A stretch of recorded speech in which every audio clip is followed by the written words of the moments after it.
Chapter 7, Participation. The writer Malcolm Gladwell made famous the theory that it takes 10,000 hours of practice to become a master at anything. I sometimes wonder, maybe you do too, what have you spent 10,000 hours of your life doing? For me, if I reflect on that, it's probably this. I've probably spent 10,000 hours of my life pondering intercessory prayer. It is my absolute passion. I've read many books on prayer. I've tried to teach on prayer in many contexts. And so reading chapter 7 of Tyler's book was an absolute delight and joy for me. I don't know if Tyler has reached 10,000 hours, he's a few years younger, but he has certainly nailed it when it comes to expressing what intercessory prayer is and why it is so important in the kingdom life and why it is so beautiful and making sense of some challenging theological conundrums. One of the challenges with intercessory prayer is explaining why do we need it. If we lean heavily on sovereignty, then isn't God's will just going to be done anyway?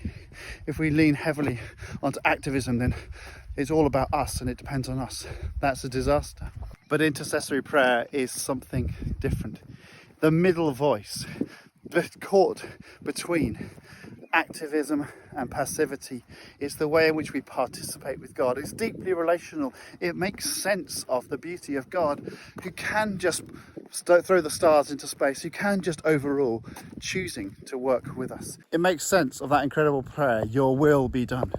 You see, your will be done prayed passively is just a lazy resignation that I don't really know what God's will is, just leave it to him. Or it can become an activist pressure that I've got to pray for God's will and surrender everything and get it just right.